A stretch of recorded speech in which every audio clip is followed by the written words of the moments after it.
Nahum, chapter 1. An oracle concerning Nineveh. The book of the vision of Nahum of Elkosh. The consuming wrath of God. A jealous and avenging God is the Lord. The Lord is avenging and wrathful.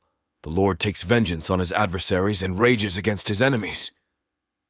The Lord is slow to anger but great in power, and the Lord will by no means clear the guilty.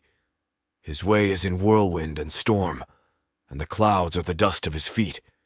He rebukes the sea and makes it dry, and he dries up all the rivers. Bashan and Carmel wither, and the bloom of Lebanon fades.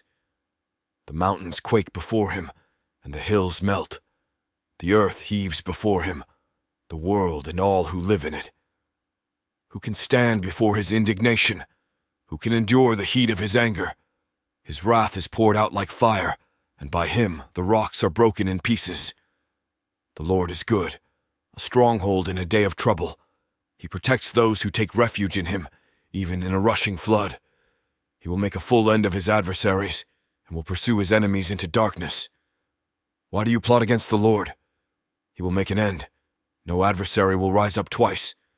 Like thorns they are entangled, like drunkards they are drunk. They are consumed like dry straw. From you one has gone out who plots evil against the Lord, one who counsels wickedness. Good news for Judah. Thus says the Lord, though they are at full strength and many, they will be cut off and pass away. Though I have afflicted you, I will afflict you no more. And now I will break off his yoke from you and snap the bonds that bind you. The Lord has commanded concerning you. Your name shall be perpetuated no longer. From the house of your gods I will cut off the carved image and the cast image.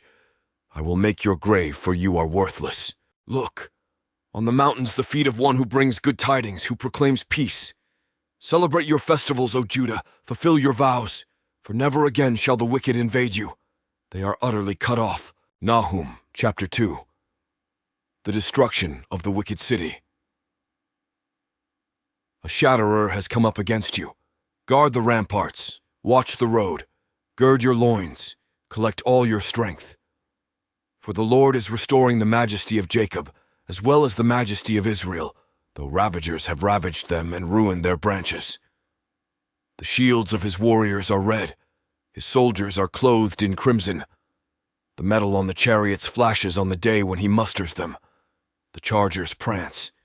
The chariots race madly through the streets. They rush to and fro through the squares. Their appearance is like torches. They dart like lightning. He calls his officers. They stumble as they come forward. They hasten to the wall, and the mantelet is set up. The river gates are opened. The palace trembles. It is decreed that the city be exiled, its slave women led away, moaning like doves and beating their breasts. Nineveh is like a pool whose waters run away. Halt! Halt! But no one turns back. Plunder the silver, plunder the gold. There's no end of treasure, an abundance of every precious thing. Devastation, desolation, and destruction. Hearts faint and knees tremble, all loins quake, all faces grow pale.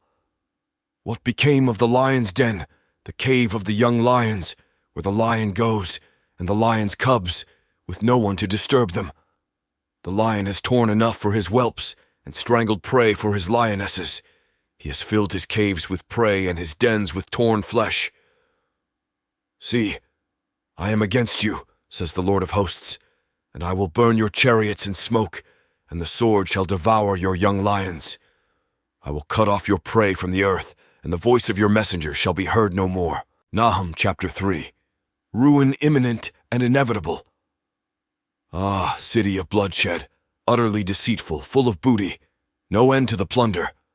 The crack of whip and rumble of wheel, galloping horse and bounding chariot, horsemen charging, flashing sword and glittering spear, piles of dead, heaps of corpses, dead bodies without end. They stumble over the bodies. Because of the countless debaucheries of the prostitute, gracefully alluring mistress of sorcery, who enslaves nations through her debaucheries, and peoples through her sorcery. I am against you, says the Lord of hosts, and will lift up your skirts over your face. and I will let nations look on your nakedness and kingdoms on your shame. I will throw filth at you and treat you with contempt and make you a spectacle.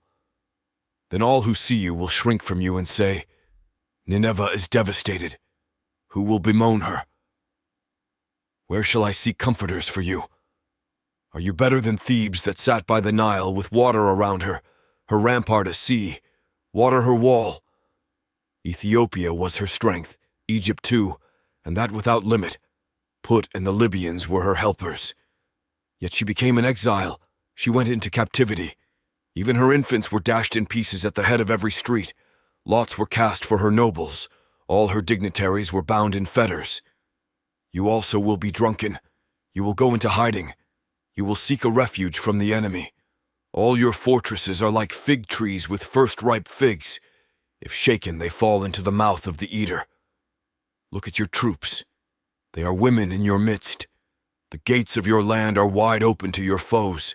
Fire has devoured the bars of your gates. Draw water for the siege. Strengthen your forts. Trample the clay. Tread the mortar. Take hold of the brick mold. There the fire will devour you. The sword will cut you off. It will devour you like the locust. Multiply yourselves like the locust. Multiply like the grasshopper. You increased your merchants more than the stars of the heavens. The locust sheds its skin and flies away. Your guards are like grasshoppers. Your scribes like swarms of locusts settling on the fences on a cold day. When the sun rises, they fly away. No one knows where they have gone. Your shepherds are asleep, O king of Assyria. Your nobles slumber. Your people are scattered on the mountains with no one to gather them. There is no assuaging your hurt. Your wound is mortal. All who hear the news about you clap their hands over you. For who has ever escaped your endless cruelty?